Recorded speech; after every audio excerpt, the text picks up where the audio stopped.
ದೇವರಿಗೆ ಮುಗಿಸ್ತೇನೆ. ದೇವರು ಶಿಲುಬೆಯಲ್ಲಿ 7 ಮಾತುಗಳನ್ನು ಮಾಡಿದ್ದಾನೆ. ಅದೆಲ್ಲ ಅದರಲ್ಲಿ ದೇವರು ಹೇಳಿದಂತ ಎರಡನೇ ಮಾತು ಲೂಕನ ಬರೆದ ಸುವಾರ್ತೆ 23:43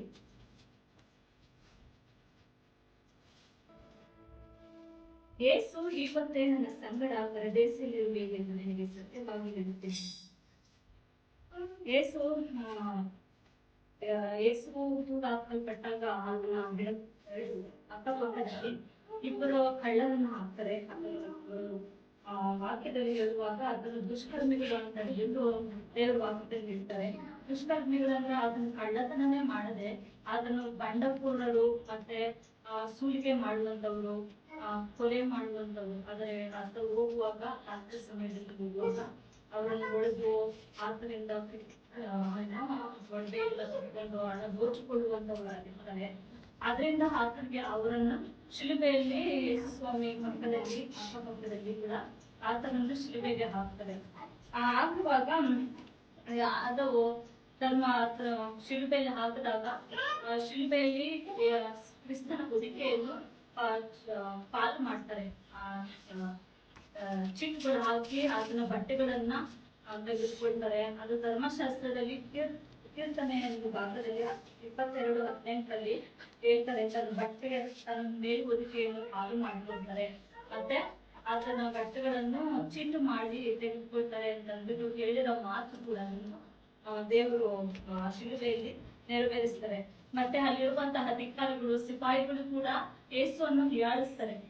ನೀನು ಯಹೂದ್ಯರ ಅರಸನಲ್ಲವೇ, ಬರಬೇಕಾದ ಕ್ರಿಸ್ತನಲ್ಲವೇ, ನೀನು ರಕ್ಷಿಸ್ಕೋ ಎಂದು ದೇವರನ್ನ ಹೀಯಾಳಿಸ್ತಾರೆ. ಮತ್ತೆ ಆತನನ್ನ ಹಾಸ್ಯ ಮಾಡ್ತಾರೆ. ಅದರಲ್ಲಿ ಶಿಷ್ಯರು ಅದರ ಪಕ್ಕದಲ್ಲಿ ಪಟ್ಟಂತ ಒಂದು ದುಷ್ಕರ್ಮಿ ಕೂಡ ಕಳ್ಳನು ಕೂಡ ಅದೇ ರೀತಿಯಾಗಿ ಹೇಳ್ತಾನೆ. ನೀನು ಬರಬೇಕಾದ ಕ್ರಿಸ್ತನಲ್ಲವೇ, ನೀನು ರಕ್ಷಿಸಿಕೊಂಡು ನನ್ನನ್ನು ಕೂಡ ನೀನು ರಕ್ಷಿಸು ಎಂಬುದಾಗಿ ಆತನನ್ನು ದೂಷಿಸುವಂತ ಮಾತನಾಡ್ತಾನೆ.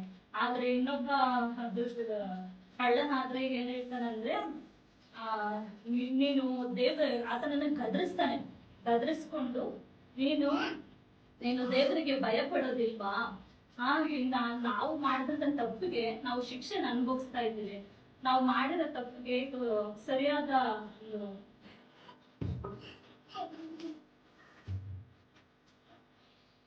ನಾವು ಮಾಡಿದಂತ ತಪ್ಪು ನಮ್ಗೆ ನ್ಯಾಯವಾಗಿನೇ ಇದೆ. ಅದಕ್ಕೆ ನಾವು ಶಿಕ್ಷೆನ ಅನುಭವಿಸ್ತಾ ಇದ್ದೇವೆ.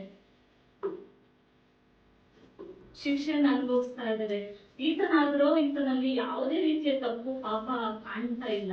ಅದಕ್ಕೋಸ್ಕರನೇ ನೀನು ಈ ರೀತಿಯಾಗಿ ಹೇಳೋದು ತಪ್ಪು ಅಂತ ಅಂದ್ಬಿಟ್ಟು ಆತನನ್ನ ಗದರಿಸ್ತಾನೆ. ಮತ್ತೆ ದೇವರಿಗೆ ಹೇಳ್ತಾನೆ, ಯೇಸುವೆ ನಿನ್ನ ರಾಜ್ಯವನ್ನು ಪಡೆಯುವಾಗ ನನ್ನನ್ನು ಒಂದು ಸರಿ ಜ್ಞಾಪಕ ಮಾಡ್ಕೋ ಅಂತ ಅಂದ್ಬಿಟ್ಟು.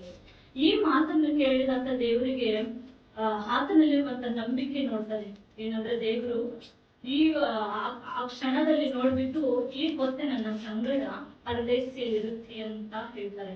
ಇನ್ನೊಂದ್ ಸ್ವಲ್ಪ ಹೊತ್ತು ಸತ್ತ ಮೇಲೆ ಕರ್ಕೊಂಡು ಹೋಗ್ತೀನಿ, ಇಲ್ಲ ಇನ್ನೊಂದ್ ಸ್ವಲ್ಪ ಮತ್ತೆ ನಾನು ಪುನರುತ್ಥಾನ ಆದ್ಮೇಲೆ ಕರ್ಕೊಂಡು ಹೋಗ್ತೀನಿ ಅಂತ ಹೇಳಿಲ್ಲ. ಏನ್ ಹೇಳ್ತಿದ್ದಾರೆ? ಈ ಹೊತ್ತೇ ನನ್ನ ಸಂಗಡ ಪರದೇಶಿಯಲ್ಲಿ ಇರ್ತೀಯ ಎಂಬುದಾಗಿ ದೇವರು ಆತನಿಗೆ ವಾಗ್ದಾನ ಕೊಡ್ತಾನೆ. ಈ ಮುಖಾಂತರ ದೇವರು ಯಾಕೆ ಈ ತರ ಹೇಳಿದ್ರು ಅಂತ ಅಂದ್ಬಿಟ್ಟು ನಾವು ನೋಡೋದಾದ್ರೆ, ಶಿಷ್ಯನಲ್ಲಿ ಕಾಣಿಸ್ಕೊಳ್ಳುವಂತಹ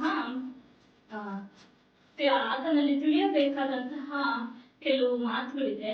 ಮೊದಲನೇದಾಗಿ ಆತನು ತಾನು ಮಾಡಿದಂತ ತಪ್ಪನ್ನು ಅದನ್ನು ಒಪ್ಪಿಕೊಳ್ತಾನೆ. ಯಾಕೆಂದ್ರೆ ನಾವು ಪಾಪಗಳು ದಂಡನೆಗೆ ಗುರಿಯಾದದ್ದು ಕರೆಕ್ಟ್ ಆಗಿದೆ. ಯಾಕಂದ್ರೆ ನಾವು ತಪ್ಪು ಮಾಡಿದ್ದೇವೆ ಅಂತ ಅಂದ್ಬಿಟ್ಟು ಆತನು ಒಪ್ಪಿಕೊಳ್ತಾನೆ. ಒಪ್ಪಿಕೊಳ್ಳುವಂತ ಮನಸ್ಸು ಕೂಡ ನಮ್ಮಲ್ಲಿ ಇರಬೇಕಾದದ್ದು. ಆ ರೀತಿಯಾಗಿ ಒಪ್ಪಿಸ್ಕೊಡ್ತಾನೆ. ಮತ್ತೆ ಆತನ ಆಯ್ಕೆ ಮಾಡಿಕೊಂಡಂತ ಒಂದು ಸಿಚುವೇಶನ್ ಒಳ್ಳೇದು. ಅವಾಗ 2 ವ್ಯಕ್ತಿಗಳು ಕಳ್ಳರು ಇರ್ತಾರೆ. ಆದ್ರೆ ಒಬ್ಬನು ದೇವರನ್ನು ದೂಷಿಸ್ತಾರೆ. ಆದ್ರೆ ಆತನು ನಿಜವಾದ ದೇವರೆಂದು ನಂಬಿ ಆತನಿಗೆ ದೇವರಿಗೆ ಭಯ ಪಡ್ತಾನೆ. ಮತ್ತೆ ಆತನನ್ನು ನಂಬಿಕೆ ಇಡ್ತಾನೆ. ನಾವು ಕೂಡ ಈ ಲೋಕದಲ್ಲಿ ಅನೇಕ ರೀತಿಯಾದ 2 ರೀತಿಯಾದ ಒಂದು ದಾರಿಯಲ್ಲಿ ಹೋಗ್ತಾ ಇರ್ತೇವೆ. ಒಂದು ಲೋಕ ರೀತಿಯಾದ ದಾರಿ, ಒಂದು ದೇವರ ಒಂದು ರೀತಿಯಾದ ಆಯ್ಕೆ ಇರುತ್ತೆ. ನಾವು ಯಾವುದನ್ನ ಆಯ್ಕೆ ಮಾಡ್ತೇವೆ ಅನ್ನೋದು ಮುಖ್ಯವಾದದ್ದು. ಈತನಲ್ಲಿ ಈ ಕಳ್ಳನಾದರೂ ತಾನು ಒಳ್ಳೆಯದನ್ನೇ ದೇವರನ್ನು ಆಯ್ಕೆ ಮಾಡ್ಕೊಳ್ತಾನೆ. ಈಗ ಇನ್ನೊಬ್ಬ ಕಳ್ಳನಾದರೂ ಲೋಕವನ್ನ ಆಯ್ಕೆ ಮಾಡ್ಕೊಳ್ತಾನೆ. ನಾನು ರಕ್ಷಿಸ್ಕೊಂಡ್ರೆ ಸಾಕು ಅನ್ನೋದನ್ನ ಯೋಚನೆ ಮಾಡ್ತಾನೆ.